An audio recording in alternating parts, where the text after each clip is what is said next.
Press the Lord. प्रभूच्या नावाला धन्यवाद देतो मी की देव बाप्पाने ही सुंदरशी वेळ दिलेली आहे की या वेळेमध्ये आपण देव बाप्पाचं गौरव करावं, देव बाप्पाच्या नावाला आपण उंच करावं. देव आज आपल्याशी वचनातून आणि विचारातून काय आपल्याशी बोध मार्गदर्शन करणार आहे ते आपण प्रार्थनेला सुरुवात करण्या अगोदर देव बाप्पाची आपण आठवण करूया. देव बाप्पाला आपण आमंत्रण देऊया. तो तर आमंत्रित स्वतः होऊन आलेला आहे, पण आपणही त्याला आमंत्रणाच्या द्वारे प्रभूचं आगत स्वागत प्रार्थनेच्या माध्यमातून करू. आणि समीक्षा आपल्यामध्ये आहे. सुरुवातीची प्रार्थना करीन. आपण प्रार्थना करू. पवित्र पवित्र पवित्र थोर सेनाधीश परमेश्वरा, आकाश आणि पृथ्वी यांचे उत्पन्न करते ईश्वराचे. हो ईश्वराचे, आतापर्यंत आम्हा सर्वांना तो सांभाळास त्याबद्दल मी धन्यवाद देते. हो ईश्वराच्या, ही सुंदरशी वेळ तो आमच्या जीवनात चाललीस म्हणून तुझे आभार मानते ईश्वराच्या. हो ईश्वराच्या, इथे बसले प्रत्येकावर तुझा आशीर्वाद पाठव. हो ईश्वराच्या, पालक साहेब संदेश सांगत ईश्वराच्या, ते तो आशीर्वादित कर. हो ईश्वराच्या, आम्ही असा विश्वास ठेवतो की तो आमच्यामध्ये उपस्थित आहे. हो ईश्वराच्या, तू म्हणतो जिथे दोघे किंवा तिघे तिथे मी उपस्थित आहे. हो ईश्वराच्या, आम्ही सर्वजण असा विश्वास धरतो की तो आमच्यामध्ये उपस्थित आहे. पालक साहेबांचा आशीर्वादित केलास धन्यवाद. ही छोटीशी प्रार्थना ताना प्रभू येशू ख्रिस्त याच्या प्रिय आणि गोड नावात म्हणून मागते. आमेन.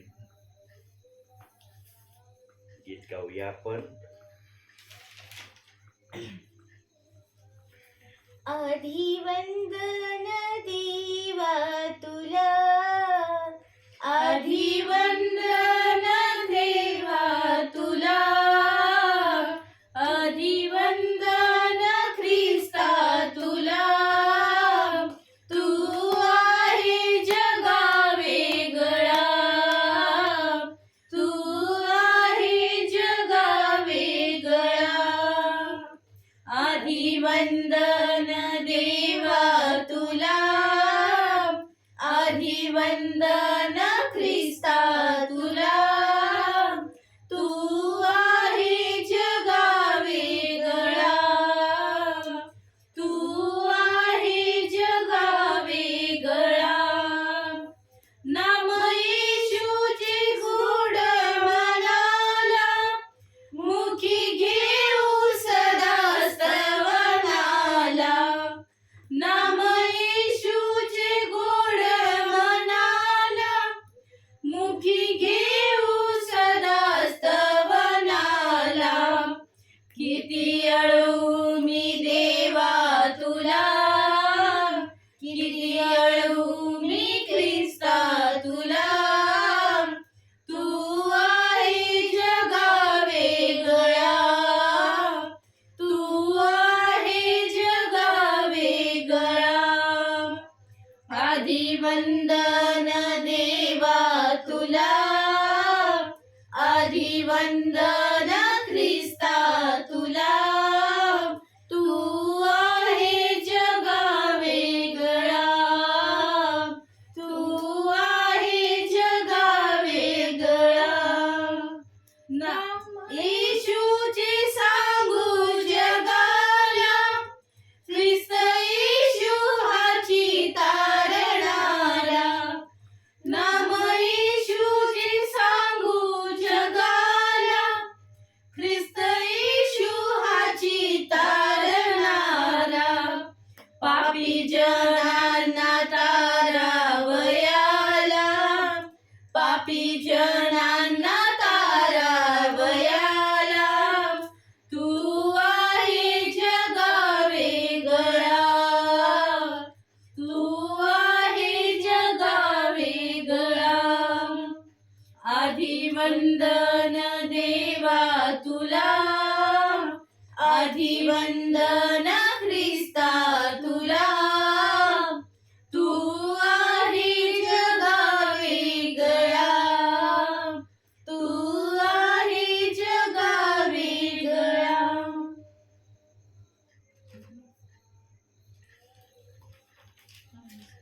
अजून एक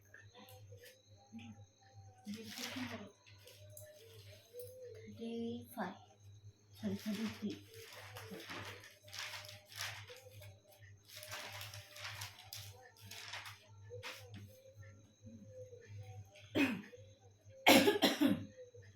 दुःख वाटते रे देवा दुःख वाटते सर्व पापे आठविताना हृदय फाटते दुःख वाटते रे देवा दुःख वाटते सर्व पापे आठविताना हृदय फाटते केली पापे पदोपदी मी गोड भासुनी केली पापे पदोपदी मी गोड भासुनी होती दुर्गुणांची धुंदी माझ्या नयनी होती दुर्गुणांची धुंदी माझ्या नयनी दुःख वाटते रे देवा दुःख वाटते सर्व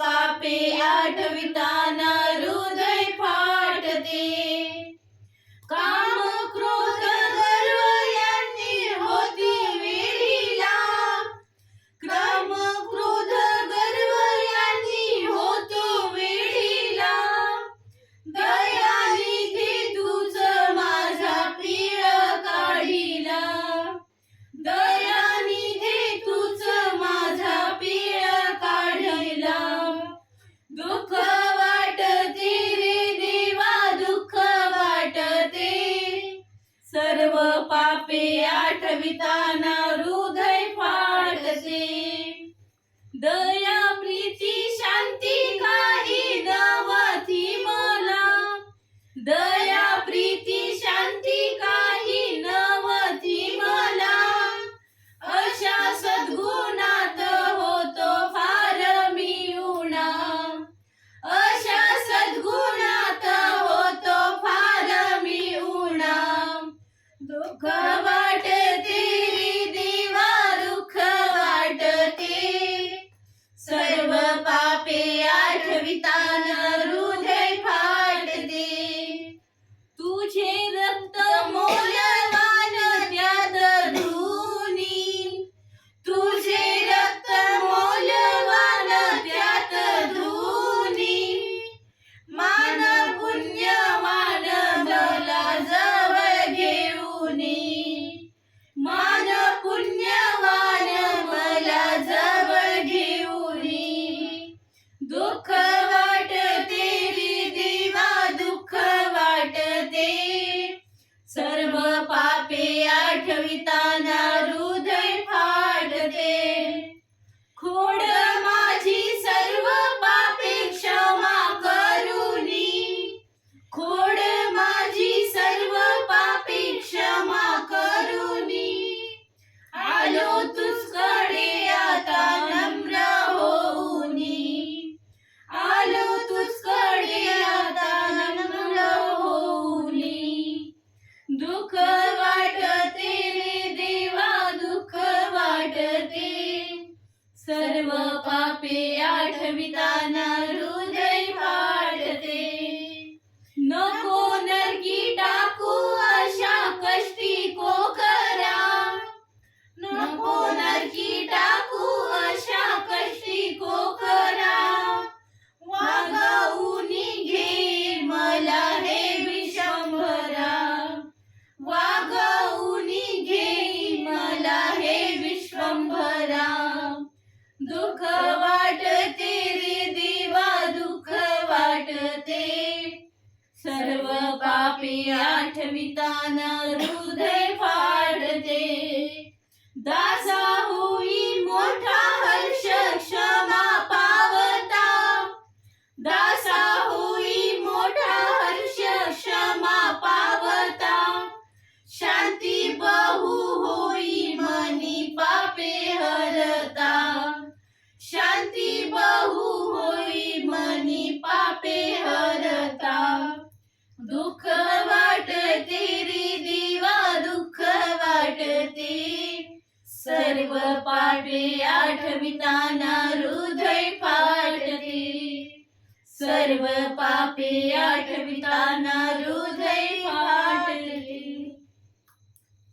प्रेज द लॉर्ड.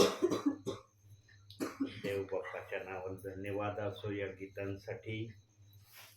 प्रियांनो, एक प्रश्न मी तुम्हाला विचारणार आहे आणि बघू किती जणांना तो प्रश्न कळतो आणि किती जणांचं उत्तर त्या प्रश्नाचं बरोबर येतं.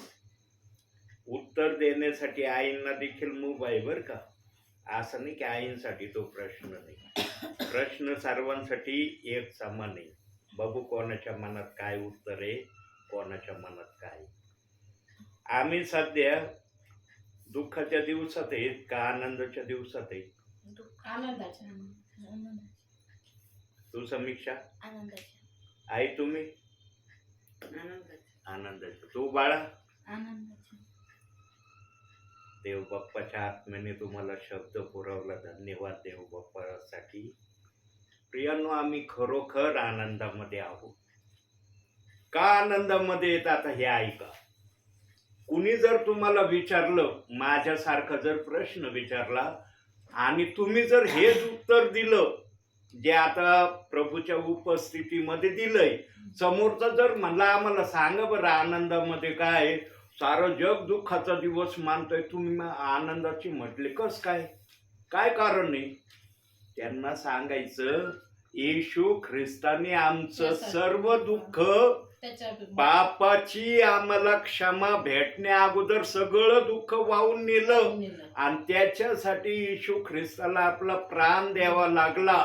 जेव्हा येशू ख्रिस्ताने प्राण दिला आणि तिसऱ्या दिवशी जिवंत झाला, त्या दिवशी सैतानाचा खरा खुरा पराभव झाला आणि येशू ख्रिस्त मरणातून उठावा नाही. मरणातून जर येशू ख्रिस्त उठला नसताना प्रियांनो, तर जे पाप आमच्या नावावर आदामाने एदेन बागेत लावलेलं होतं, त्या पापाची आम्हाला क्षमा मिळाली नसती बरं का. जरी येशू ख्रिस्ताने आपला प्राण दिला होता, पण येशू ख्रिस्त मरणातून जिवंत झाला नसताना आमच्या पापाची क्षमा मिळाली नसती. म्हणून एक पुरावा बघू आपण बायबल मधून. बघा, सैतानाने शेवटचा प्रयत्न काय केलेला आहे आणि तो प्रयत्न आजपर्यंत इस्रायली लोकांमध्ये, काही जणांमध्ये कसा आहे ते वचनातून आपण बघूया. मत्तेकृत शुभवर्तमान काढा, 28वा अध्याय काढा.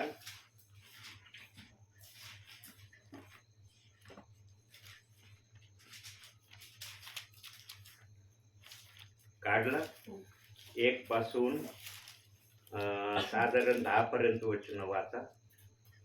येशूचे पुनरुत्थान. शब्बाताच्या शेवटी आठवड्याचा पहिला दिवस उजाडताच मगदलिया मरिया व दुसरी मरिया ह्या कबर पहावयास आल्या. तेव्हा पहा, मोठा भूमिकंप झाला, कारण प्रभूच्या दूताने स्वर्गातून उतरून येऊन धोंड एकीकडे लुटली आणि तीवर तो बसला. त्याचे रूप विजेसारखे होते व त्याचे वस्त्र बर्फासारखे शुभ्र होते. त्याच्या भयाने पहारेकरी थरथर कापले व मृतपाय झाले. देवदूताने त्या स्त्रियास म्हटले, तुम्ही भिवू नका. वधस्तंभावर खिळलेला येशू याचा शोध तुम्ही करिता, हे मला ठाऊक आहे. तो येथे नाही, कारण त्याने सांगितल्याप्रमाणे तो उठला आहे. या, प्रभू निजला होता ते स्थळ पहा आणि लवकर जाऊन त्याच्या शिष्यास सांगा की तो मेलेल्यातून उठला आहे. पहा, तो तुमच्या पूर्वी गालिलात जात आहे. तेथे तुम्ही त्याला पाहाल. पहा, मी तुम्हास हे सांगितले आहे. तेव्हा त्या स्त्रिया भयभीत व अतिहर्षित होऊन कबरेपासून लवकर निघून त्याच्या शिष्यास हे वर्तमान सांगावयास धावत गेल्या. मग पहा, येशू त्यास भेटून म्हणाला, कल्याण असो. त्यांनी जवळ जाऊन त्याचे चरण धरून त्यास नमन केले. तेव्हा येशूने त्यास म्हटले, भिवू नको, जा आणि हे माझ्या भावास सांगा, यासाठी की त्यांनी गालिलात जावे, तेथे मी त्यांच्या दृष्टीस पडेन. बघा प्रियांनो, येशू ख्रिस्ताचं मरणातून उठण्याचं प्रमाण अगोदरच मारिया आणि इतर ज्या शिष्या होत्या त्यांना प्रभूंनी दाखवलं, पण जे दुष्ट दुर्जन होते ना, जे येशूच्या विरोधात चालायचे, त्यांनी जेव्हा ही वार्ता ऐकली असेल, आता काही गोष्टी बायबलच्या आत्म्याने गुप्त ठेवल्या, त्या प्रगट नाही केल्या, पण डायरेक्टली पुढच्या प्रक्रियात देवाच्या आत्म्याने त्याच्या इच्छेने ठेवल्या. का? कारण बायबल लिमिटेशन मध्ये, बायबल आमच्या हातात मिळावं म्हणून. जेव्हा त्यांना या गोष्टीची माहिती मिळाली तेव्हा या दुष्ट दुर्जनांनी काय केलं ते आपण बघूया. 11 पासून 15 पर्यंतची वचन वाचा. त्या जात असता पहा, पहारेकऱ्यातील कित्येकांनी नगरात जाऊन झालेले सर्व वर्तमान मुख्य याजकास सांगितले. तेव्हा त्यांनी व वडिलांनी मिळून मसलत केली आणि शिपायास पुष्कळ पैसे देऊन सांगितले की आम्ही झोपेत असता त्याच्या शिष्यांनी रात्री येऊन त्याला चोरून नेले असे म्हणा, आणि ही गोष्ट सुभेदाराच्या कानावर गेली तर आम्ही त्याचे मन वळवून तुम्हास निश्चित करू. मग त्यांनी पैसे घेऊन शिकविल्याप्रमाणे केले आणि ही गोष्ट यहुदी लोकांमध्ये पसरली. ती आजपर्यंत चालू आहे. काही जण आजही येशू ख्रिस्त मरणातून उठला आहे हे मान्य करत नाही बर का. काही जण, सर्वजण नाही, काही जण जे दुष्ट दुर्जन होते ना, जे येशूच्या विरोधात होते, त्या दुष्ट दुर्जनांनी इतरांना पैसे देऊन असं सांगायला लावलं, पाठवलं की आम्ही झोपेत असताना येशूची कबरेतून त्याचं प्रेत काढून नेलं, आणि ही प्रथा सर्वत्र जावी म्हणून ह्या दुष्ट काही दुर्जनांनी सुभेदाराचं मन वळवलं की हे जे सांगत आहेत हे खरं आहे सुभेदार साहेब, तुम्ही याच्यावर विश्वास ठेवा. आणि सुभेदाराच्या मान्यतेने त्यांनी ही खोटी अफवा काही ठिकाणी आजही प्रचलित ठेवलेली आहे की येशू ख्रिस्ताचं शरीर त्याच्या शिष्यांनी चोरून नेलं, येशू ख्रिस्त मरणातून उठला नाही, अशी गलत अफवा काही ठिकाणी आजही आहे. परंतु प्रियांनो, जो क्रिएटर असतो ना, निर्माता असतो ना, तो खोटी अफवा जास्त काळ जास्त ठिकाणी जाऊ देत नाही. ज्यांच्यापर्यंत गेली ना त्यांच्यापर्यंतच ही अफवा त्यांच्या मनामध्ये आहे की येशू ख्रिस्त मरणातून उठला नाही. पण ज्यांनी ही अफवा आणली त्यांना पण माहित आहे की येशू ख्रिस्त मरणातून उठलेला आहे. म्हणजे बघा, येशू ख्रिस्त मरणातून जरी उठला तरी काही दुष्ट दुर्जनांच्या मनामध्ये सैतानाने कसं घर करून ठेवलेलं आहे की येशू मरणातून उठला नाही. म्हणजे सैतानाला हे दाखवायचं होतं त्या समयामध्ये त्या प्रियजनांना की जे पाप मी आणलंय त्या पापाचा डाग येशू ख्रिस्त धुवू शकला नाही. पण हे सैतानाचा कावा आमच्या प्रभू येशू ख्रिस्ताने शब्दशः नष्ट केलेला आहे. फक्त काही जणांच्या मनामध्ये ही गलत अफवा ते घेऊन चाललेत, आणि ज्यांच्यापर्यंत ही गलत अफवा गेली ते कोणत्या स्थितीमध्ये त्या समयात येशू बद्दल विचार करत होते ते आपल्याला सांगता येणार नाही. मरणातून येशू उठला तरी येशूच्या माग सैतान लागलेलाच होता, हे प्रामुख्याने प्रभूला तुम्हाला सांगायचंय. म्हणून पहिला प्रश्न विचारला की आपण दुःखाच्या दिवसात आहोत का आनंदाच्या दिवसात आहोत. पण तुम्ही सर्व प्रियजनांनी एकच उत्तर दिलं, आम्ही आनंदामध्ये आहोत. प्रियांनो, देवाने जर आम्हाला आनंदात आणलेला आहे, आज खरा खुरा आनंद जग येशू ख्रिस्ताबद्दल मानतंय का?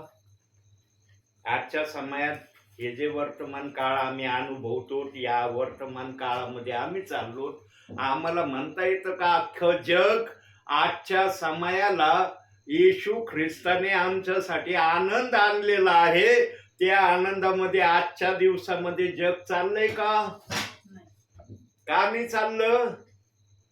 पाहूया जरा वचनातून आपण, आणि जे वचन आपण पाहणार आहोत तेच वचन आपलं संदेशाचं वचन आहे. आज काढूया आपण 2 कोरिंथीकराचं पत्र 2 अध्याय 17वं वचन. पुष्कळ लोक देवाच्या वचनाची भेसळ करून ते बिघडून टाकतात. आम्ही त्याच्या सारखे नाही, तर जसे सात्विकपणाने व देवाच्या द्वारे बोलावे तसे आम्ही देवासमक्ष ख्रिस्ताच्या ठायी बोलणारे आहोत. प्रियांनो, देव बाप्पाच्या आत्म्याला पवित्र शास्त्रामध्ये कुठं काय लिहून ठेवलं आहे ना, ते त्याला भविष्यामध्ये ज्या गोष्टी त्यांनी पाहिल्या त्याच्या समयामध्ये, त्या गोष्टी आजच्या समयाला चालल्यात का नाही? आज सारं जग दुःखाचे दिवस मानतय ना, खरं आहे का खोटं आहे?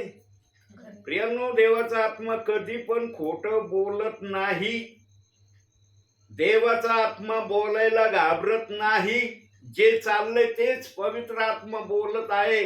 आज काही जण आनंदाचा समय आजच्या दिवसाला म्हणत नाही.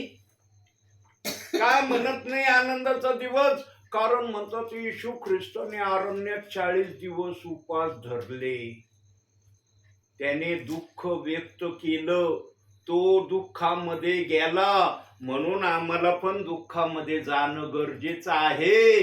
दुःखाचे दिवस आम्ही पण मान्य करणं गरजेचं आहे, असं काही जणांचं मत आहे. पण बायबलचा आत्मा या गोष्टीला मान्यता देत नाही. आमचं सारं दुःख येशू ख्रिस्ताने मेल्यानंतर समाप्त केलंय, आणि जेव्हा तो जिवंत झाला तेव्हा आम्ही विजयामध्ये येशू ख्रिस्ताच्या नावाने पदार्पण केलेले, त्याचे विश्वासू, त्याचे सेवक आम्ही झालेले आहोत. देवाने आम्हाला फार उच्च स्थानावर आणलेलं आहे. पण काही जण आजच्या या समयामध्ये उच्च स्थानाला जायला मागत नाही, ते खालच्या स्थानाला. नाही ना, येशू ख्रिस्ताने काय केलं, आणि जे ते आज मनामध्ये ठेवून करत आहेत ना, ते येशू ख्रिस्ताने केलंच नाही. बायबलचा आत्मा वाचनातून कुठंच सांगत नाही की येशू ख्रिस्ताने 40 दिवसाचे उपवास केले. मूळ भाषांतरामध्ये कुठेही लिहिलेलं नाही की येशू ख्रिस्ताने अरण्यामध्ये आमच्यासाठी 40 दिवस उपवास केले. आज जगातले प्रियजन 40 दिवसाचे उपवास करतात, तर कोणाचं ना कोणाचं नाव घेतात ना, कोणाच्या तरी नावाने उपवास धरलेत ना, का त्यांनी स्वतःच्या नावाने उपवास धरलेत? कोणाचं तरी नाव आहे ना, येशू ख्रिस्ताच्या नावाने उपवास धरलेत ना. मग येशू ख्रिस्ताला स्तुती आराधनेचा यज्ञ देतात का नाही? ते भले दिवसातून 3 वेळेस काही जणांना देता येत नसेल, पण एकदा तर देत असते ना आपल्या घरामध्ये. 10 मिनिटाचा म्हणा, 15 मिनिटाचा म्हणा, अर्ध्या तासाचा म्हणा, ज्याला जसा आत्मा चालवित असेल तसा यज्ञ ते येशू ख्रिस्ताला देत आहेत का नाही? मग येशू ख्रिस्त या यज्ञाचा स्वीकार का करतोय? येशू ख्रिस्ताने जर अरण्यात उपवास केले नाही, आज जगातले प्रियजन उपवास करत आहेत, याला येशू ख्रिस्ताची स्वीकृती का आहे? हे येशू ख्रिस्ताने बंद केलं नाही म्हणजे येशू ख्रिस्ताची याला मान्यता आहे. हे बंद नाही झालं म्हणजे येशू ख्रिस्ताने याला होकार दिलाय. होय, पण वचनात जेव्हा आम्ही येतो तेव्हा जो होकार येशू ख्रिस्ताने विश्वासी प्रियजन जे येशू ख्रिस्ताच्या नावाने 40 दिवस करतात, त्या गोष्टीला जेव्हा आम्ही वचनात तपासतो, तिथं येशू ख्रिस्ताने 1 दिवसाचा उपवास केलेला नाही असं शुभ वर्तमान आम्हाला शिकवतंय. काय येशू ख्रिस्ताने मान्यता दिली माहिती का? त्याला 2-3 वचन बायबल मध्ये पुरावे दिले. देव बाप्पाने हर विचाराला, हर गोष्टीला पुरावा बायबल मध्ये ठेवलाय. काय पुरावा आहे? पहिला पुरावा हा आहे की जे जे प्रियजन आज उपास करत आहेत हे येशू ख्रिस्ताला चांगल्या प्रकारे माहित आहे, चांगल्या प्रकारे समजत आहे. येशू ख्रिस्त जागृततेने या गोष्टीला आपल्या मनात विचार करत आहेत की सर्वजण माझ्या नावाने उपास करत आहेत.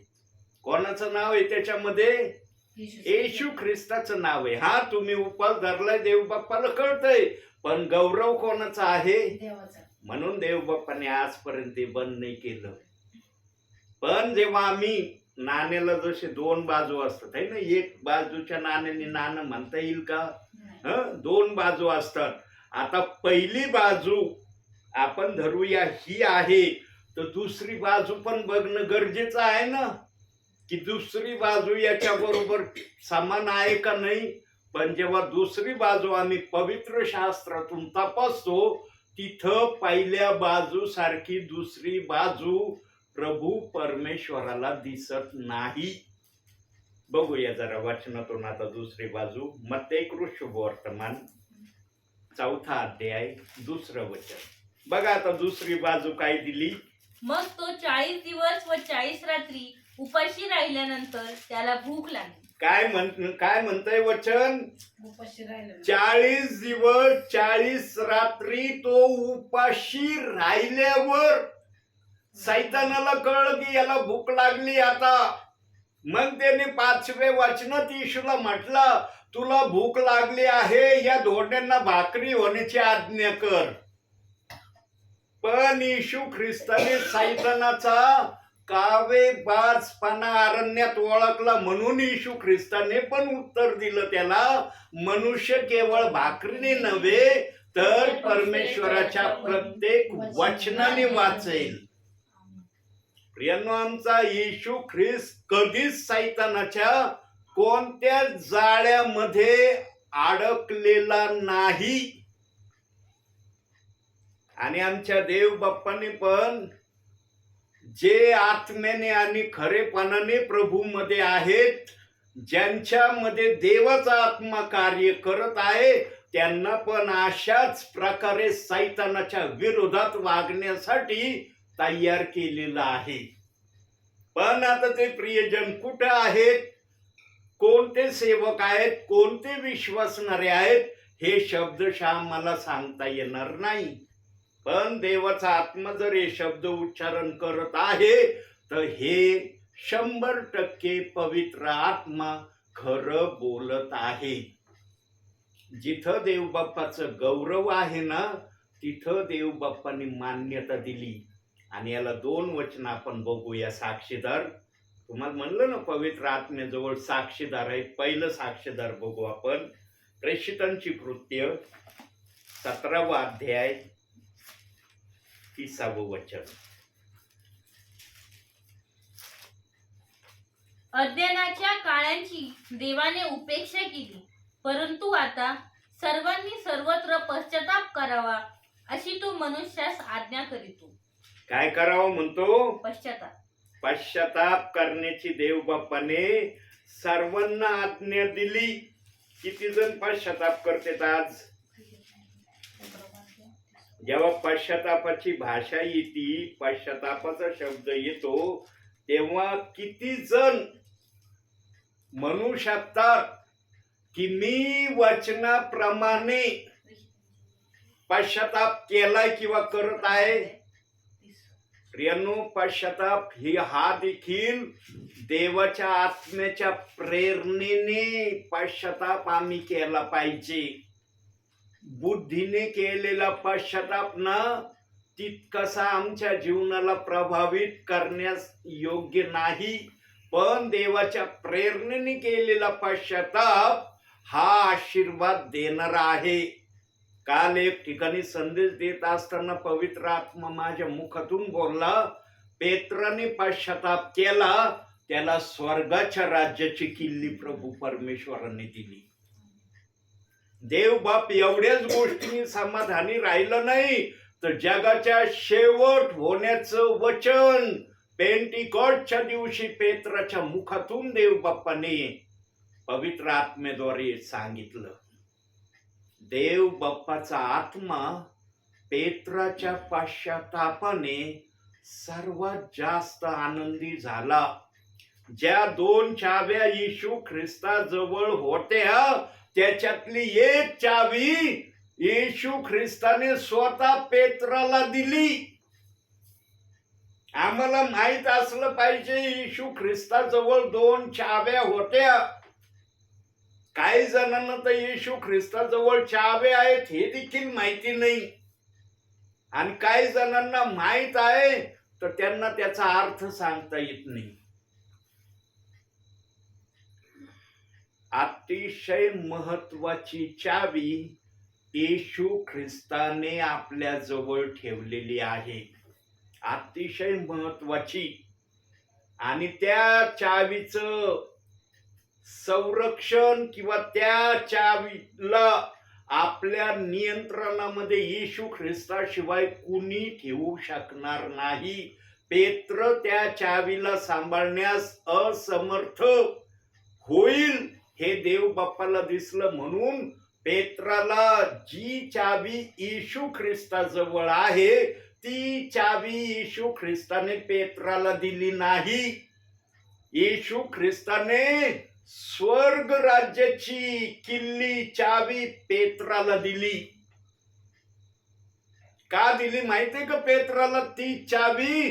कारण पेत्राने जो निरोप सांगितलाय पेंटिकॉस्टच्या दिवशी, तो निरोप 100% आत्म्यातून आलेला आहे. आणि तोच निरोप देव बाप्पाच्या मनात होता, येशू ख्रिस्ताच्या मनात होता, पण पित्याची आज्ञा नव्हती येशू ख्रिस्ताला तो निरोप सांगण्याची. म्हणून येशू ख्रिस्त म्हणला दुसरा काही वर येईल आणि तो मज विषयी तुम्हाला शिकवेल, सांगेल. किती जण ऐकतेत आज? किती जण ऐकतेत? पेत्राचं नाव काढतं, काही जणांना चिडी ती, ब्रदर आमच्या समोर पेत्राचं नाव नका सांगू, आम्हाला येशू ख्रिस्त प्रिय आहे, आम्हाला पेत्राचं काय महत्व जाणून घ्यायची गरज नाही, पेत्राला आम्ही काय महत्व देत नाही. तुम्ही महत्व नाही ना दिलं तर पेत्राचं महत्व कधी कमी होणार नाही. पेत्राला देव बाप्पाने जे महत्व दिलंय ना, ते महत्व देव बाप्पाच्या नजरेमध्ये जे आहे ते कोणाला कमी करता येणार नाही. आमची आज्ञा एवढीच असली पाहिजे किंवा आम्ही एवढंच समजून घेतलं पाहिजे, आम्हाला वचनाप्रमाणे आचरण करायचंय. किती जण करतात आज वचनाप्रमाणे आचरण? प्रियानो, बायबल मधल्या जे वचन संदेशाचं आलंय की पुष्कळ जणांनी वचनाची भेसळ करून ते बिघडून टाकलंय, हे पवित्र आत्मेला त्याच्या समयातच दिसलं होतं. ते या समयात उघड होत आहे आणि सेवकांच्या द्वारे काही जणांना सावधानतेचा इशारा म्हणून ते सांगितलं जात आहे. देव बाप्पा असंच नाही सांगू राहिलं, ये देव बाप्पाला अगोदरच सगळं माहीत झालेलं होतं, दिसलं होतं. पण देव बाप आमचा कानवळू आहे, दयाळू आहे, ममताळू आहे. त्यांनी काही प्रियजनांवर दया केलेली आहे आणि जी दया त्याने त्यांच्यावर करायचं ठरवलंय ती दया तो आपल्या मनातून काढून टाकणार नाही. याचं अभिवचन त्याने बायबल मध्ये ठेवलंय. देव बाप आपल्या अभिवचनाप्रमाणे आजही या जगामध्ये सेवकांच्या द्वारे आपल्या विश्वासणाऱ्यांना सांगत आहे. आज देवाचे सेवक प्रार्थनेला येतात म्हणजे ते काय नाही हो, त्यांना प्रार्थना करावंच लागेल, सेवक आहेत ना, प्रार्थना नाही केली मग हे सेवक आहेत हे कसं सिद्ध होईल? आत्म्याने आलेल्या सेवकाजवळ आत्म्याचा निरोप आहे, तो नेहमी आत्म्याचा निरोप देतो. पाहूया हा पुरावा देवबाप दयाळू आहे, कानवळू आहे, ममताळू आहे. आणि जे वाक्य तो बोलला हे वचन दाखवण्या अगोदर त्याचा पुरावा आपण बायबल मधून बघू. प्रगटीकरण 3 अध्याय 5वं वचन बघा काय लिहिलंय त्या ठिकाणी. जो विजय मिळवितो तो अशा रीतीने शुभ्र वस्त्रे परिधान केलेला होईल. मी जीवनी पुस्तकातले त्याचे नाव खोडणारच नाही आणि माझ्या पित्यासमोर व त्याच्या दूतांसमोर मी त्याचे नाव पत्करून घेईन. ज्यांचं नाव देव बाप्पाने पत्करून घेण्याचं ठरवलंय त्यांनाच हे ऐकवलं जाणार आहे. हे देव बाप्पाचे अनमोल मोती सर्वांना सांगितले जाणार नाही. देव बाप जर अनमोल मोती ठेवायचं देव बाप्पाला कळतं ना, तर देव बाप्पाला हे अनमोल मोती कोणाला द्यायचं हे देखील कळतं. म्हणून ज्याला बनवण्याची माहिती आहे त्याला वापरण्याची पण माहिती आहे. ज्याने आम्हाला घडवलंय ना त्याला समजतं यांना माझ्या नियंत्रणात कसं ठेवायचं. सैतानाने इतका गोंधळ केला ना प्रियांनो, स्वर्गात केलाच केला, पण स्वर्गापेक्षा जास्त गोंधळ त्यांनी या पृथ्वीवर केलाय. आणि कसा केलाय तो गोंधळ? जे प्रियजन देव बाप्पाने स्वर्गातल्या स्तुतीसाठी आपल्या मनात राखून ठेवले त्या प्रियजनांना तो स्वर्गापासून दूर करण्याचं षडयंत्र करतोय. वचनाला दोष लावणं हे देव बाप्पाने आणलं नाही प्रियांनो, लक्षात ठेवा. सदैव ध्यानात ठेवा, देवाच्या आत्म्याने वचनाला दोष लावण्याची प्रक्रिया आणलेली नाही.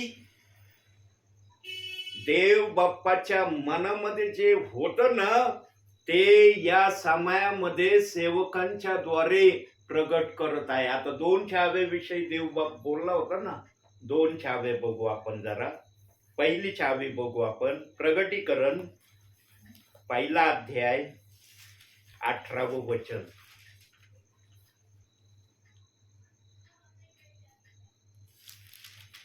वाच बाळा. मी मेलो होतो तरी पहा मी युगानुयुग जिवंत आहे आणि मरणाच्या व अधोलोकाच्या किल्ल्या माझ्या जवळ आहेत. ही स्पेशल चावी सैतान कुठल्या प्रकारची गडबडी करू नये म्हणून ही चावी येशू ख्रिस्ताने आपल्या जवळ राखून ठेवली. या चावीवर येशू ख्रिस्ताशिवाय कोणालाच अधिकार येशू ख्रिस्ताने दिलेला नाही, म्हणून ही चावी त्याने आपल्या जवळ सुरक्षित ठेवली. पण जेव्हा येशू ख्रिस्ताने पाहिलं पेत्राने 3 वेळेस मला वधस्तंभावर नाकारून आत्मेने आणि खरेपणाने त्याने पश्चाताप केला, तेव्हा दुसरी चावी जी त्याच्या जवळ होती तो म्हणला 2-2 चाव्यांना सांभाळणं मला बरं दिसत नाही, मी एकच चावीला सांभाळीन. मेहनत किती तलवारी वाजतात? 2 बघितल्या कधी? अशी तलवार अशी मॅन बघितली की तिच्या 2 तलवारी वाजतात? आतापर्यंत ऐकली नाही आणि पाहिली पण नाही. म्हणून येशू ख्रिस्ताजवळ 2 चाव्या ज्या होत्या, जेव्हा पेत्राने अंधारात जाऊन रडला, गुडघ्यावर येऊन त्याने ऊर बडवून पश्चाताप केला, प्रभू मला क्षमा कर, मी अतिशय अभिमानाने बोललो होतो तुला, तुझ्यासाठी मला मरावं लागलं तरी मी मरण, माघार घेणार नाही. पण जेव्हा वेळ आली तेव्हा मी तुझं नाव पत्करायला योग्य राहिलो नाही. 3 वेळेस तुझ्या नावाला नाकारलं. कोण आहे हा येशू, याला मी ओळखत नाही. प्रियांनो, पेत्राचा पश्चाताप ना आमच्यासाठी एक आदर्शाचा किस्सा आहे.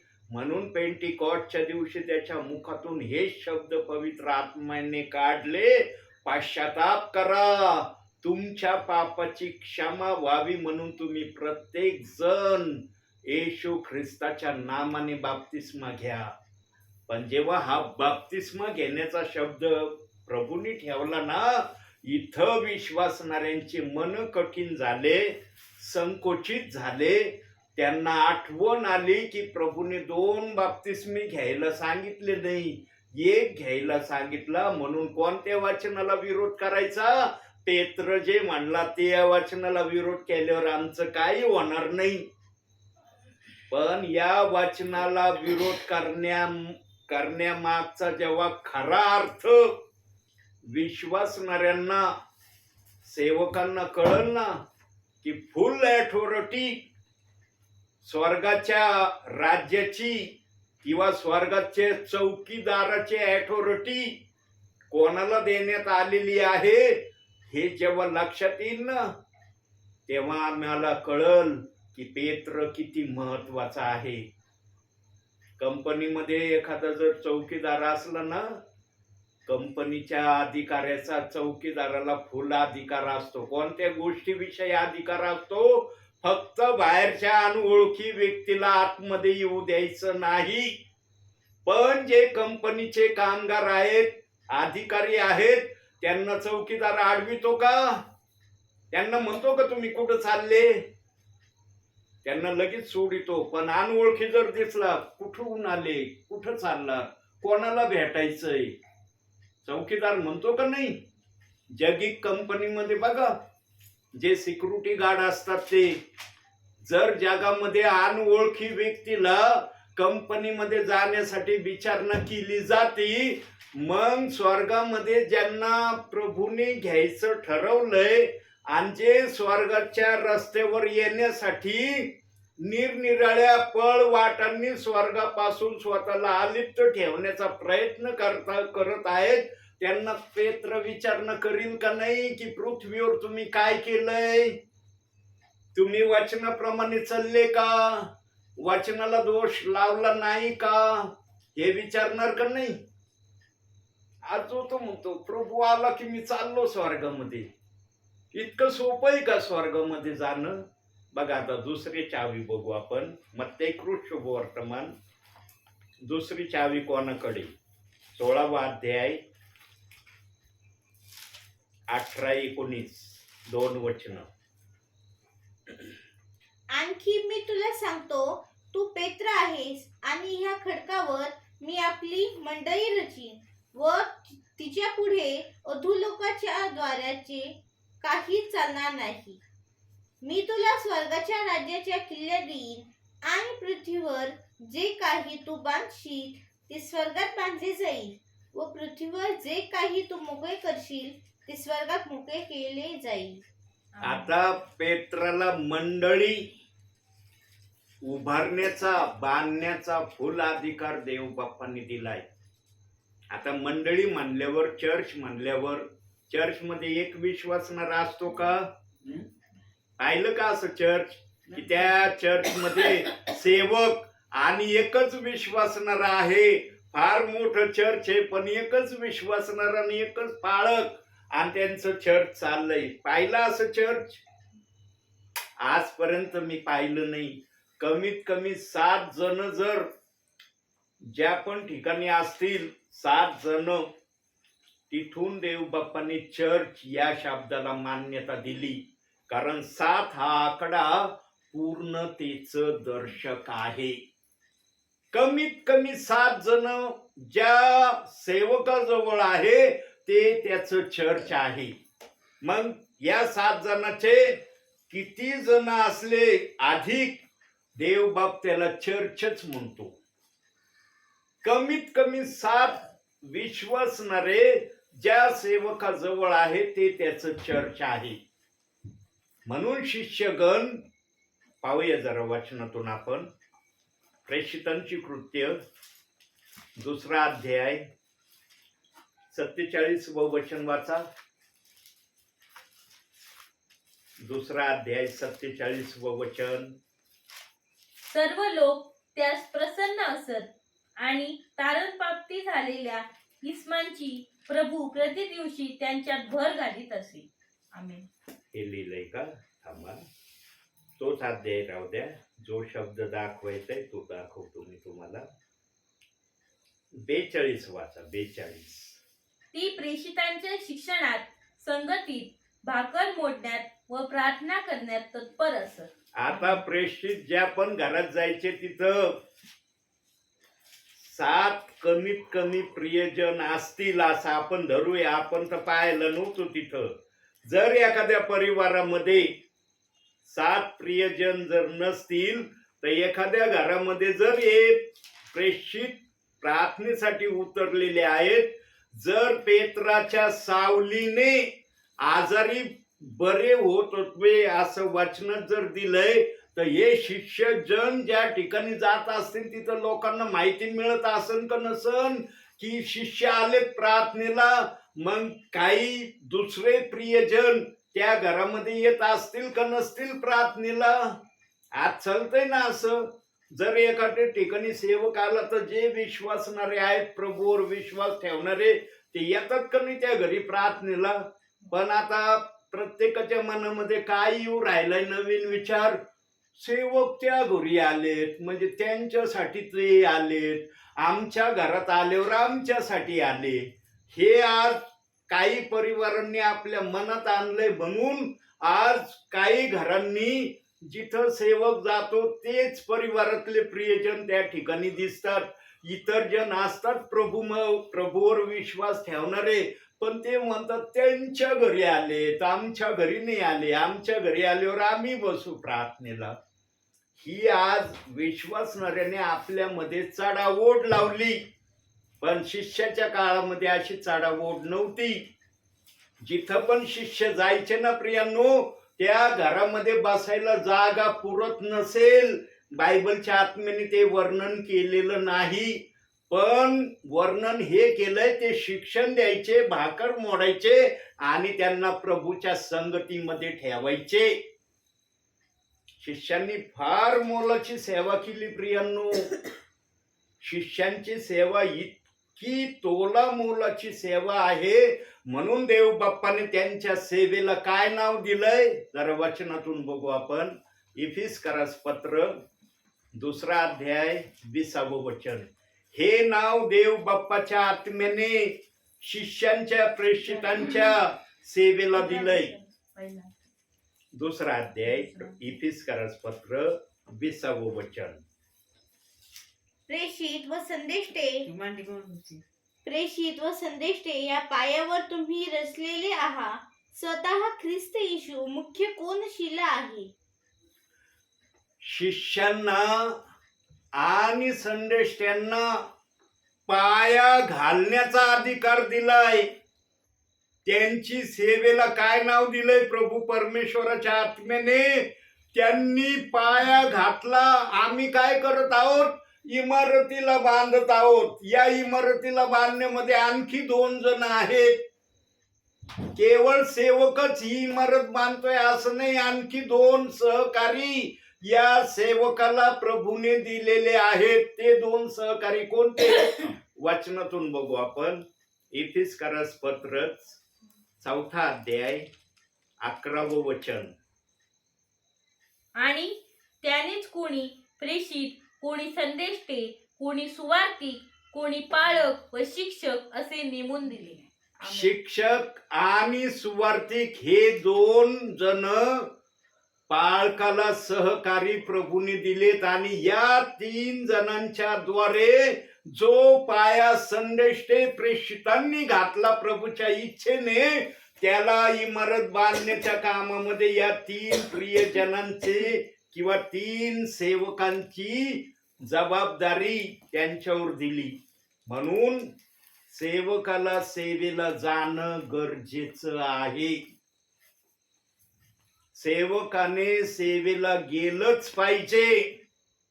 सुवार्तिकाने गेलं पाहिजे, पाळकाने गेलं पाहिजे, शिक्षकाने गेलं पाहिजे. असं नाही फक्त पाळकानेच गेलं पाहिजे, सुवार्तिकाने नाही गेलं पाहिजे, शिक्षकाने गेलं नाही पाहिजे. पण आजच्या या समयामध्ये काही जणांना हेच माहिती नाहीये की देव बाप्पाने मला सुवार्तिकाचं दान दिलंय का पाळकीय दान दिलंय का शिक्षण देण्याचं दान दिलंय. दानाचीच आज काही जणांना ओळख नाहीये. आत्म्याच्या प्रेरणेने काही जण समजूनच घेऊ नाही राहिले की देव बाप्पाने मला कोणत्या दानाने त्याची सेवा करण्याचा अधिकार दिलाय. आज तर सेवक स्वतःला संदेष्टा म्हणण्यापासून माघार घेत नाही. संदेष्टा आहे मी. येशू ख्रिस्ताने संदेष्टा हा शब्द लुककृत शुभवर्तमान 16वा अध्याय 16व्या वचनामध्ये स्टॉप केलाय. योहानानंतर कोणताही संदेष्टा देवाच्या आत्म्याने आलेला नाही. योहान कोणत्या समयामध्ये होता? येशू ख्रिस्त जर 33.5 वर्ष या जगामध्ये होता, त्यानंतरही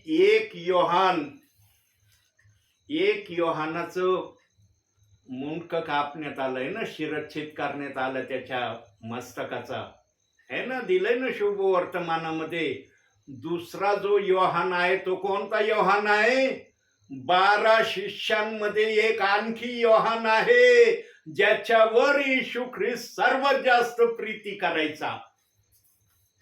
बायबल मध्ये 2 योहान आहेत नावाचे, एक योहान नाही. एक योहानाचा शिरच्छेद झाला, कारण ते एका दाखल्यामध्ये सविस्तर दिलेला आहे. आपला तो विषय नाही म्हणून प्रभू ते सविस्तर सांगत नाही. एका योहानाचा शिरच्छेद करण्यात आला, पण एका योहानाने 12 शिष्यांमध्ये सेवेमध्ये त्याने देवाला उंच केलं, असं बायबल आम्हाला शिकवित आहे. प्रियांनो, देवाचा आत्मा जे बोलत आहे ना, ते वचनाला धरून बोलत आहे. आम्ही लक्षात ठेवलं पाहिजे, या 12 शिष्यांमध्ये पेत्र नावाचा पण शिष्य आहे आणि त्या शिष्याला स्वर्ग राज्याची किल्ली देवाने दिली. कशाला दिली? येशू ख्रिस्ताच्या खिशात जड होत होती म्हणून काढून दिली का पेत्राला? धर बाबा ही चावी सांभाळ तू, मला फार ओझ होत या चावीचं, या अनुषंगाने दिली का चावी? समजून घेतलं पाहिजे प्रियांनो की पेत्राला ही चावी जर दिली तर याच्या मागचं कारणही सांगितलंय. मत्ते 16वा अध्याय 19व्या वचनात कारण सांगितलंय. पेत्राला सांगण्यात आलंय, जे काही तू पृथ्वीवर बांधशील ते स्वर्गात बांधलं जाईल, आणि जे काही तू स्वर्गात बांधशील ते पृथ्वीवर बांधलं जाईल. आम्ही जर पृथ्वीवरूनच पेत्राच्या नावाला त्याचा आदर जर आम्ही केला नाही, पेत्राचं नावाचं आम्ही उच्चारणच चांगलं ठेवलं नाही, वरती गेल्यावर कसा न्याय होईल? येशू ख्रिस्ताने जर हेच विचारलं की पृथ्वीवर तू पेत्राने जे जे बायबल मध्ये माझ्या आत्म्याने ठेवलं होतं त्याचा सन्मान करीत होता का? एखादा जर पेत्राला फार रागाने बघत असला तर त्याचा न्याय कसा होईल? म्हणून प्रियांनो, शिष्यांचा राग धरू नका, देवाच्या वचनाचा विरोध करू नका. देवाने जसं वचन ठेवलंय ते आम्हाला समजण्यासाठी ठेवलंय. तुम्हाला समजत नाही ना, तुम्ही प्रार्थना करा, देव बाप्पा मला कळत नाही, मला समजत नाही, मला याचा अर्थ समजावून सांग. अहो, मुलांनी जर आपल्या जगी बापाला भाकर मागितली तर बाप दगड देतो का मुलाला? म्हणतो का भाकर नको खाऊ, दगड खा, लागून तेवढी दगड तुला आणून देतो मी, म्हणतो का बाप? असं जगीत बापाला जर आपल्या मुलाला काय द्यावं हे जर कळतंय, आम्ही जर स्वर्गातल्या आमच्या आत्मिक पित्याला जर काय मागितलं तर तो नाही देणार का आम्हाला जे मागतो ते? ही प्रक्रिया करण्याऐवजी वचनाला दोष लावणं, ज्या गोष्टी देव बाप्पाला आवडत नाही त्या गोष्टी जगामध्ये करणं चाललंय का नाही? आज अरण्यात येशूला उपाशी ठेवण्यात आलं, पण आज येशू ख्रिस्ताच्या नावाने 40 दिवसाचे उपास धरले जाते. बायबलचा आत्मा कुठं सांगत नाही येशू ख्रिस्ताने 40 दिवसाचे उपास केले. मूळ भाषांतरामध्ये उपाशी ठेवण्यात आलं सैतानाकडून येशू ख्रिस्ताला, हा पुरावा बायबलचा आत्मा देतोय. पण आजच्या समयात काय चाललंय? म्हणून देवाच्या आत्म्याने संदेश सुरू होण्याच्या अगोदर एक प्रश्न विचारला की तुम्ही आनंदामध्ये आहात का दुःखामध्ये आहात? पण तुम्ही सर्व प्रियजनांनी आनंदामध्ये आम्ही आहोत हे उच्चारण केलं. खरोखर देव बाप्पाचा आत्मा तुमच्यामध्ये कार्य करत आहे. प्रियांनो, ज्यांच्यामध्ये देवाचा आत्मा कार्य करतो ना, त्या आत्म्याला आपल्या हृदयामध्ये जास्त खोलवर तो आत्मा कसा जाईल ना, याच्या प्रयत्नात तुम्ही सर्वजण राहा. आणि या प्रयत्नामध्ये राहण्यासाठी तुम्हाला बायबल वाचणं गरजेचं आहे. कमीत कमी एक अध्याय तर जरूर वाचा प्रियांनो. एक अध्याय वाचलं ना, तुम्ही भरपूर तुमच्या आत्म्याला जेवण दिलं आणि देव बाप्पाचं वचनही आत्मसात केलं. मग देव बाप जेव्हा पाहिलं वरती तुम्ही आल्यावर, अरे यांचं पुस्तक ओपन करतो जीवनाचं, यांनी काय केलं? अरे बापरे, हे तर वचन वाचणारे होते, प्रार्थना करणारे होते, सेवक आलं तर सेवकांचा आदर सन्मान करणारे होते, एवढ्यांनी थांबत नव्हते, ते मलाही खुश करत होते दान देऊन. अरे बापरे, इतके नीतीचे कृत्य यांच्या नावावर आहे, यांचा न्याय कसा करू? प्रियांनो, देवाच्या सेवकाच्या मुखातून आत्म्याच्या प्रेरणेने जे निघत आहे ते तुमच्यासाठी आशीर्वादाचं कारण आहे. बसलात नाही तर प्रार्थनेला? बसलात का नाही? म्हणता येईल का नाही बसलो? आमच्या समीक्षा बाळाला जेवण करायचं होतं, पण समीक्षा बाळाने प्रार्थनेसाठी जेवण वर्ज्य केलंय. समीक्षा बाळाने जेवणाला प्राधान्य दिलं नाही, देवाच्या प्रार्थनेला प्राधान्य दिलंय. हे या बाळाचं आशीर्वादाचं कारण नाही. तुम्ही कशाला प्राधान्य देता ना, याच्यामध्ये तुमचे आशीर्वाद आहेत ना. तुम्ही म्हणू शकत होते ना, ब्रदर तुम्ही आलात, पहिलं आम्ही जेवतो मग आपण प्रार्थना करू. केलंय का तुम्ही? असं बोलता येईल का प्रभूच्या उपस्थितीमध्ये? नाही, आम्ही जेवलो आणि मग प्रार्थनेला बसलो म्हणता येईल का तुम्हाला? म्हणून प्रियांनो, तुम्हाला आशीर्वाद आहेत. हा तुमचा त्याग आहे ना, वाया नाही जाणार. फक्त एक गोष्टीची खबरदारी घ्या. त्या गोष्टीच्या खबरदारीमध्ये तुम्ही राहिले ना प्रियांनो, तुम्हाला स्वर्गात जाण्यापासून कुणीही अडवणार नाही. आणि पेत्र तुमचं स्वागत करून आतमध्ये तुम्हाला पाठवेल. जो स्वर्गाच्या दरवाजावर उभा आहे तो तुमचं आगत स्वागत करून म्हणन, जा, जो राजस्थानावर बसलाय ना येशू ख्रिस्त, त्याच्या चरणाजवळ जाण्यास तुम्ही योग्य आहात, असं पेत्र म्हणन तुम्हाला. पण या पृथ्वीवर एक गोष्टीची खबरदारी तुम्हाला घ्यावा लागन, आणि ती खबरदारी तुम्ही घेतान का नाही हे प्रभू पाहणार आहे, मी नाही पाहणार. मी फक्त निरोपे आहे, निरोप सांगतोय तुम्हाला. काय खबरदारी घ्यायची? बायबलच्या कोणत्याही वचनाला दोष लावायचा नाही. बस एवढी एक आज्ञा देव बाप्पाची पाळा. कुणी पण आलं तुम्हाला म्हणलं ना हे बायबलचं वचन, प्रेषितांची कृत्य 2 अध्याय 38 वचन योग्य नाही, हे वचन मानायचं नाही, या वचनाप्रमाणे करायचं नाही, या वचनाला नाही मानलं तरी आपण स्वर्गात जाणारे आहोत, असं जरी म्हणलं ना एखादं, तरी त्यांचं ऐकू नका. कारण देवाच्या आत्म्याने जर ते वचन ठेवलंय तर ते पाळण्यासाठी ठेवलंय, ते निंदा करण्यासाठी नाही ठेवलं. काही जण आज खुलेआम सांगत फिरत आहेत, आणि जे कोणी ही प्रेषित 2:38ची सेवा करतात त्याच्याविषयी जास्त बोलतेत. प्रेषित 2:38 वचन सांगणारा खोटा संदेश आहे, त्याच्यापासून सावध राहा, त्याला घरी प्रार्थनेला येऊ देऊ नका. खुलेआम सांगत आहेत प्रियांनो.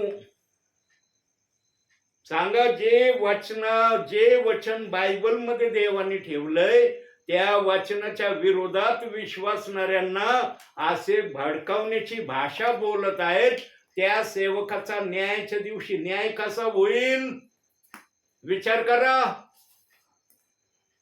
म्हणून प्रियांनो, याकोबाच्या 3ऱ्या अध्यायामध्ये सांगितलंय, काय सांगितलंय? जी बाग आहे ही नरक अग्नीने पेटलेली आहे. नरक अग्नीची उपमा या जिभेला देण्यात आलेली आहे. पण देवबाप आमचा कानवाळू दयाळू असल्यामुळं ध्यान देऊ नाही का एवढा विचार पवित्र आत्मेचा.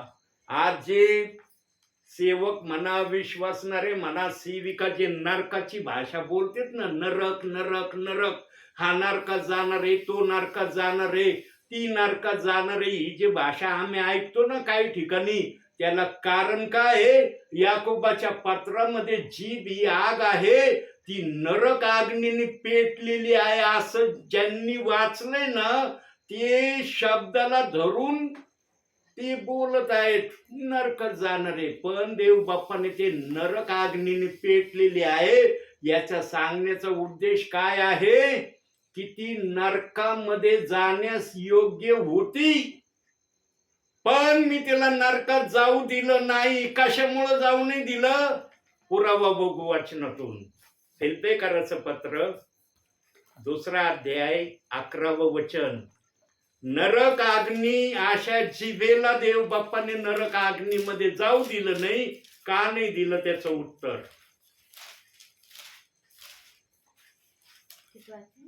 2 अध्याय 11 वचन. आणि देवपित्याच्या गौरवासाठी कित्येक जिभेने येशू ख्रिस्त हा प्रभू आहे असे कबूल करावे. ज्या ज्या जिभेने येशू ख्रिस्त हा प्रभू आहे असं कबूल केलंय ना, जरी ही आग आहे जीभ, नरक अग्नीने पेटलेली आहे ही जीभ, पण ज्या जिभेने येशू ख्रिस्ताला म्हटलंय येशू हा प्रभू आहे, त्या जिभेला देव बाप्पाने नरकात जाण्यापासून वाचवलं आहे. ते नरकात जाणार नाही. प्रियांनो, देवाचं वचन देवाच्या आत्म्याशिवाय कोणाला फोडून सांगता येत नाही. ज्याचा बचाव झालाय ना त्याला कधी तो नाशात जाणार नाही. लक्षात घ्या, देवाने बायबल मध्ये ठिकठिकाणी नाश हा शब्द वापरलाय, पण तो कोणत्या अर्थाने वापरलाय ना पवित्र आत्मेने ते फक्त पवित्र आत्म्याला माहिती आहे. ज्याला ते शब्द कळत नाही ना, मग तुमचं अरे बायबल मध्ये नाश लिहिलंय ना, मग मला नाश म्हणायला काय हरकत आहे? आणि कोणी म्हटलं ना नाश, बघा नाही लिहिलंय ना नाश. मग ज्या जिभेने येशू ख्रिस्त हा प्रभू आहे कबूल केलंय, टेम्पररी कबूल केलंय का? देवाच्या आत्म्याने पण टेम्पररी त्यांना क्षमा केली काय? विचार करा प्रियांनो वचनाचा. एक एक शब्दामध्ये देवाचा आत्मा मोठमोठ्या गोष्टी सांगू शकतो. अजून 5 मिनिटं बोलतो आणि थांबतो. फार गहन विषय पवित्र आत्म्याने सांगायला सुरुवात केली प्रियांनो. जे माझ्या ध्यानामनात नव्हतं, डोक्यातही माझ्या आलं नव्हतं, ते देवबाप सांगत आहे. प्रियांनो, असे काही परिवार आहेत की त्या ठिकाणी पवित्र आत्मानं मन मोकळ्यापणाने सांगण्याची इच्छा प्रगट करतोय. काही परिवार आहेत असे माझ्या सेवेचे की त्या ठिकाणी पवित्र आत्मा असं बोलायला लागतो ना की मला पण आश्चर्य होतं की हे माझ्या ध्यानामनात नव्हतं, हे कस काय मी बोलू राहिलो. म्हणून सेवक आत्म्याने आलाय का बुद्धीने आलाय याचं प्रमाण ही आहे. प्रियांनो, ज्या जिभेने येशू ख्रिस्ताचा स्वीकार केलाय ना, ती जीभ थोडक्यात नरकात जाणार नाही. जरी नरक अग्नीने पेटलेली जीभ हा शब्द ठेवलाय प्रभूंनी, पण त्या जिभेसाठी तो शब्द नाही ज्या जिभेने येशू ख्रिस्ताला प्रभू कबूल केलंय. हा ज्या जिभेने येशू ख्रिस्ताला प्रभू आहे हे कबूल केलं नाही ना, मग त्यांच्यासाठी ती नरक अग्नीने पेटलेली आहे जीभ हे म्हणायला काय हरकत राहणार नाही. प्रियांनो, देवाजवळ दुधाचं दूध आणि पाण्याचं पाणी आहे. वचन जर दिलाय, शब्द जर दिलाय देव बाप्पाने पवित्र आत्म्याने, तर त्याला अर्थ ही पवित्र आत्म्याजवळ आहे की कशा अनुषंगाने मी तो शब्द त्या ठिकाणी ठेवलाय. आम्हाला कळत नसल्यामुळं आम्ही लगेच बघा ना याकोबाचं पत्र 3रा अध्याय काढा, बघा तिनं लिहिलंय जी भी आग आहे ती नरक अग्नीने पेटलेली आहे. मग हे कोणत्या जिभेसाठी आहे? त्या जिभेसाठी आहे ज्या जिभेने येशू ख्रिस्ताला प्रभू आहे कबूल केलेलं नाही. ज्या जिभेने कबूल केलं त्याला देव बाप नरकात टाकीन का? मग त्याचं तारण झालेलं आहे कसं म्हणता येईल? टेम्पररी तारण झालंय का तुमचं? माझं पण टेम्पररी तारण झालंय का? देवाने शेवटची चेतावणी दिली बायबलमध्ये, शेवटची. जो प्रभूला सोडून देतो ना, प्रभूच्या मार्गातून हटतो, ती सर्वात भयानक चेतावणी आहे विश्वासणाऱ्यासाठी. त्या चेतावणीमध्ये कुणी जाऊ नये म्हणून इब्री 3:12 मध्ये सांगितलंय, देवाला सोडून देण्या इतकं तुमचं दुष्ट मन होऊ देऊ नका. शेवटचा शब्द देव बाप्पाच्या आत्मेने त्या ठिकाणी सांगितलाय, मला सोडून देण्याची गलती करू नका. कारण तुम्ही आपल्या जिभेने हे मान्य केलं येशू हा प्रभू आहे. प्रभूने आम्हाला पूर्ण देवाचं राज्य करण्यासाठी त्याच्या राज्यात घेतलंय. फक्त आम्ही टिकतो का याच्याकडे देव बाप लक्ष देतोय. आणि देव बाप्पाला हे बघायचंय की वचनाप्रमाणे आचरण करण्याच्या प्रक्रियेमध्ये माझे विश्वासणारे मला दिसतात का? का सेवक येतात प्रार्थनेला तुमच्या घरी आजही? काय कारण आहे? तुम्ही नाही ठेवला विश्वास, तुम्ही नाही चर्चला जात, तुम्ही नाही बायबल वाचत. हे सगळं करत असताना सेवक प्रार्थनेला येतोय. काय येतो? प्रियांनो, याचं कारण एकच आहे की आम्ही देवाच्या इच्छेप्रमाणे सदोदित चालणारे असावे. म्हणून आजही सेवक आपल्या घरी प्रार्थनेला येत आहेत. म्हणून आजच्या या छोट्याशा संदेशातून देव बाप तुम्हाला आणि मला भरपूर आणि भरपूर आशीर्वाद देव. आमेन. करा डोळे बंद.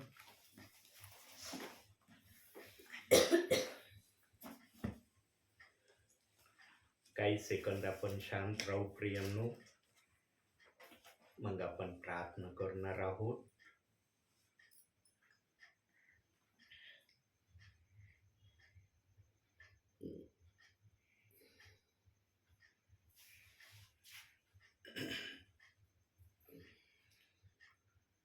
जहां से आया वही जाना है, जिसने दिया है उसी ने लिया है. जहां से आया वही जाना है, जिसने लिया है उसी ने दिया है. तेरा ये जीवन उसकी अमानत, उस पर ही नाज करना. कल के भरोसे पर ना रहना, कल का भरोसा कभी ना करना. कल क्या होगा किसी ने न जाना, किसी ने न जाना. कल के भरोसे पर ना रहना, कल का भरोसा कभी ना करना. कल क्या होगा किसी ने न जाना, किसी ने न जाना. कल के भरोसे पर ना रहना. होय, आम्ही कधीही उद्याच्या दिवसावर कधीच अवलंबून राहू नये. जो दिवस आमच्यासाठी आज मिळाला आहे तोच दिवस आमच्या तारणाचा दिवस आहे. अशा अनुषंगाने आम्ही प्रभूमध्ये आपलं भावी जीवन व्यतीत करावं ही देव बाप्पाची आमच्यासाठी योजना आहे. म्हणून शेवटची प्रार्थना आपण करणार आहोत. आपल्यामध्ये प्रेरणा आहे, शेवटची प्रार्थना करेल. आपण प्रार्थना करू. पवित्र पवित्र पवित्र सेनाधीश परमेश्वरा, आकाश आणि पृथ्वी यांचे उत्पन्न करते ईश्वराचे बाप्पा. हो ईश्वराचे, आतापर्यंत सांभाळलंच म्हणून तुला धन्यवाद देते. हो येशू ख्रिस्ता, इथून पुढचा वेळ काळ समय सर्व तुझ्या हातात देते ईश्वराचे बाप्पा. हो बाप्पा, आताची भक्ती झाली ईश्वराजा, तुझ्याच आणि तुझ्याच नावात आशीर्वादित कर. हो ईश्वराजा बाप्पा, केलेली स्तुती आराधना तुझ्या नावात आशीर्वादित कर ईश्वराजा बाप्पा. ओ प्रभू ख्रिस्ता, आमच्याद्वारे तू उंचाविला जा आणि तू उगरत जा ईश्वराजा बाप्पा. ओ प्रभू ख्रिस्त बाप्पा, जे गीत गायलं ते आशीर्वादित कर ईश्वराजा, जे वचन वाचलं ते तू आशीर्वादित कर ईश्वराजा. ओ प्रभू ख्रिस्ता, ते वचन समजण्याचं बुद्धी चातुर्य तू प्रत्येकाला दे ईश्वराजा बाप्पा. ओ प्रभू ख्रिस्ता, पाळक साहेबांनी जो संदेश सांगितला ईश्वराजा, तो आशीर्वादाचा असा कर ईश्वराजा. ओ प्रभू ख्रिस्ता बाप्पा, त्या संदेशाद्वारे बाप्पा ते त्यांचे शब्द नसुद्धा सुत प्रभू ईश्वराजा बाप्पा तर तुझे होते असा आमचा विश्वास आहे ईश्वराजा. ओ प्रभू ख्रिस्त बाप्पा, ते संदेश समजण्याचं बुद्धी चातुर्य दे ओ ईश्वराजा बाप्पा, तो प्रत्येकाच्या मनात रुजू दे ईश्वराजा बाप्पा. ओ प्रभू ख्रिस्ता, गूढ सत्य त्यातलं बाप्पा प्रत्येकाला समजू दे ईश्वराजा बाप्पा. ते संदेशात वचनात चालण्याचं बुद्धी चातुर्य तू आम्हाला दे ईश्वराजा. ओ ईश्वराजा बाप्पा, ऐकणाऱ्या प्रत्येकासाठी आशीर्वादाचा असा कर ईश्वराजा बाप्पा. ओ प्रभू ख्रिस्ता, प्रार्थना करते बाप्पा आमच्या कुटुंबियांसाठी ईश्वराजा बाप्पा. ओ प्रभू ख्रिस्ता पप्पा, काम करत असताना त्यांच्या सोबती तू राहा ईश्वराजा बाप्पा. लागणारी शक्ती तू पुरव. ओ ईश्वराजा बाप्पा, दीदीसाठी प्रार्थना करते, कुटुंबापासून दूर राहत असताना ईश्वराजा बाप्पा तू तिच्या सोबती आहे असा आमचा विश्वास आहे ईश्वराजा बाप्पा. ओ प्रभू ख्रिस्ता बाप्पा, तिच्या सोबती तू राहा, तुझ्या डोळीचं कुंपण तिच्या भोवती असू दे, उत्तम आरोग्य तू दे आणि होईल तुझ्याच नावाचं गौरव ईश्वराजा बाप्पा. ओ प्रभू ख्रिस्ता, आईसाठी आरोग्य स्वीकारते ईश्वराजा बाप्पा. ओ प्रभू ख्रिस्ता, मम्मीसाठी प्रार्थना करते ईश्वराजा बाप्पा. ओ प्रभू ख्रिस्ता, उत्तम आरोग्य तू दे ईश्वराजा. हो ईश्वराजा, तिने जे उपवास धरले बाप्पा ते उपवास पूर्ण करण्याची शक्ती बुद्धी तू दे ईश्वराजा बाप्पा. ओ प्रभू ख्रिस्ता बाप्पा, तू म्हणतोस तुम्ही प्रार्थना करून जे काही मागाल ते तुम्हाला मिळाले आहे असा विश्वास धरा बाप्पा. ओ प्रभू ख्रिस्ता बाप्पा, मी विश्वास धरते बाप्पा, मी जे प्रार्थनेद्वारे मागत आहे ते तू देणारा देवीस ईश्वराजा. ओ ईश्वर ख्रिस्ता, प्रार्थना करते पाळक साहेबांसाठी ईश्वराजा बाप्पा. ओ प्रभू ख्रिस्ता, तुझी वचन सेवा करत असताना लागणार ज्ञान बुद्धी चातुर्य तू दे, त्यांच्याद्वारे तू उंचावला जा आणि तू करेल जा बाप्पा. त्यांचा उपयोग बाप्पा तू आपल्या राज्याच्या वाढीसाठी करून घे ईश्वराजा बाप्पा. ओ प्रभू ख्रिस्ता, त्यांना वचन सांगण्याचं संदेश देण्याचं प्रेरणा तू दे ईश्वराजा बाप्पा. प्रेरित तू कर ईश्वराजा बाप्पा. ओ प्रभू ख्रिस्ता, तुझ्या राज्याच्या वाढीसाठी त्यांचा उपयोग तू करून घे, त्यांच्या कुटुंबियांना तू आशीर्वादित कर ईश्वराजा बाप्पा. त्यांच्या अडीअडचणी मला नाहीत पण प्रभू येशू ख्रिस्ता तुला ठाऊक आहे प्रभू. ओ प्रभू ख्रिस्ता, सर्वातून सोडवणारा तू देवेस म्हणून मी तुला धन्यवाद देते बाप्पा. प्रार्थना करते आमचे नातेवाईक संबंधातले लोक यांच्यासाठी. हो ईश्वराजा बाप्पा, प्रत्येकाच्या अडीअडचणी मला नाही तर ईश्वराजा पण तुला ठाऊक आहे प्रभू ख्रिस्ता. सर्वांच्या अडीअडचणी तू सोडव, तुझ्या वचनात तू प्रत्येकाला चालव ईश्वराजा बाप्पा. तुझ्या तारणाचा अनुभव त्यांना तू घडव आणि होईल तुझ्याच नावाचं गौरव ईश्वराजा बाप्पा. रात्रीच्या समयीला जे प्रवास करत असतील त्यांचा तो प्रवास सुखाचा कर, जे आजारी असतील ईश्वराच्या नावात त्यांचा तू आजार बरा कर आणि होईल तुझ्याच नावाचं गौरव बाप्पा. आम्ही जे जेवण खाणार आहे ते तू आशीर्वादित कर, आम्हाला दिलं असं सर्वांना दे. या रात्रीच्या समयीला कोणाला उपाशी ताणीला भुकेला असा ठेवू नको, सर्वांचा जीव तू तृप्त कर ईश्वराजा बाप्पा. ओ प्रभू ख्रिस्ता बाप्पा, तू म्हणतोस केवळ भाकरीने नव्हे तर तुझ्या वचनाद्वारे आमचा जीव वाचेल. हो ईश्वराजा बाप्पा, तुझं आत्मिक भोजन तू आम्हाला दे ईश्वराजा बाप्पा. हो प्रभू ख्रिस्त बाप्पा, तुझं वचन कळण्याचं बुद्धी चातुर्य तू दे आणि होईल तुझ्याच नावाचं गौरव ईश्वराजा. ही छोटीशी प्रार्थना तारणार प्रभू येशू ख्रिस्त याच्या गोडन पवित्र नावात केली म्हणून पितेतोय. आमेन. हे आमच्या स्वर्गातील बाप्पा, तुझे नाव पवित्र मानले जाऊ, तुझे राज्य जसे स्वर्गात तसे पृथ्वीवर तुझ्या इच्छेप्रमाणे हो. आमची रोजची भाकर आज आम्हास दे, जसे आमच्याकडे अनुसरून सोडले आहे तसेच आमच्याकडे आम्हास सोड आणि आम्हास परीक्षेत आणू नकोस तर आम्हास सगळ्याचं सोड, कारण की राज्य सामर्थ्य आणि गौरव ही सर्व काळ तुझीच आहे. आमेन. प्रभु प्रभु येशू येशू रक्त रक्त की की जय. जय. प्रभू येशू रक्त की जय. प्रभू येशू रक्ताचा जय जयकार असो. आमेन. धन्य येशू नाम, धन्य येशू नाम, धन्य येशू नाम सर्वकाळ, धन्य येशू नाम, धन्य येशू नाम, धन्य येशू नाम सर्वकाळ. आमेन. बंद कर बाळा.